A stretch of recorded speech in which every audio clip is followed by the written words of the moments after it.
உங்ககிட்ட ஒரு கேள்வி. அதிமுக, பாட்டாளி மக்கள் கட்சி கூட்டணி உறுதியாயிடுச்சு. இந்த சோசியல் மீடியால அந்த டிஎம்கே இது செல்ல ஆகாதுங்கிறது சோசியல் மீடியால பரப்பிட்டு இருக்காங்க. இது ஜெல்ல ஆகுமா ஆகாது?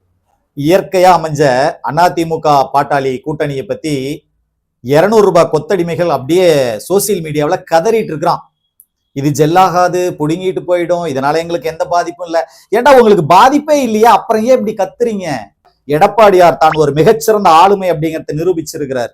நீங்க கத்திக்கிட்டே இருக்க வேண்டியதான் தம்பி, கதறிக்கிட்டே தான் இருக்கணும். 200 ரூபாய் கொத்தடிமைகள் சோசியல் மீடியாவில் கத்திக்கிட்டே தான் இருக்கணும். ஆனா உண்மை என்ன தெரியுமா?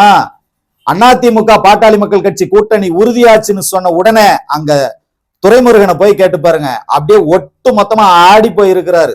ஏன்னா அவருக்கு தெரியும், போன சட்டமன்ற தேர்தல்ல இப்பவா அப்பவாங்கிற ஒரு சூழ்நிலை இருந்துச்சு. கடைசியில தடுமாறிதான் ஜெயிச்சாரு. அதுக்கு காரணம் பாட்டாளி மக்கள் கட்சி அங்க ரொம்ப ஸ்ட்ராங்கா இருக்கிறது தான்.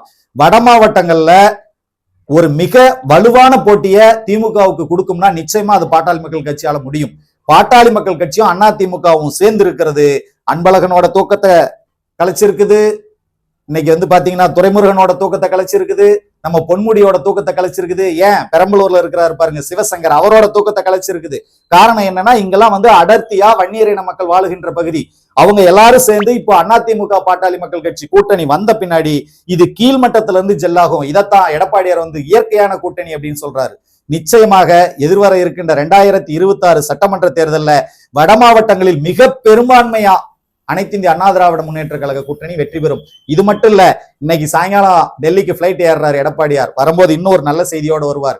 இன்னும் எத்தனை கட்சிகள் கூட்டணிக்கு வராங்க, இந்த கூட்டணி ஜனவரி இறுதியில ஒரு முழு வடிவம் பெறும். அந்த முழு வடிவம் பெறும்போது அனைத்து இந்திய அண்ணா திராவிட முன்னேற்ற கழகம் ஆட்சி அமைக்கும் அப்படிங்கிற குரல் ஓங்கி ஒலிக்கும். அப்போ இந்த சோகால்டு பத்திரிகையாளர்கள் எங்க போவாங்கன்னே தெரியாது. ஏன்னா பத்திரிகையிலையும் ஊடகங்கள்லையும் ஒரு திட்டமிட்ட விஷமத்தை தொடர்ந்து பரப்பி கொண்டு இருக்கிறார்கள். அந்த விஷமம் இனி எடுபடாது. அனைத்து இந்திய அண்ணா திராவிட முன்னேற்ற கழகம் தனிப்பெரும்பான்மையோட ஆட்சி அமைக்கும். அனைத்து இந்திய அண்ணா திராவிட முன்னேற்ற கழக கூட்டணி தமிழகத்தினுடைய பெரும்பான்மையான தொகுதிகளில் வெற்றி பெற்று ஆட்சி அமைக்கும் என்பது உறுதி.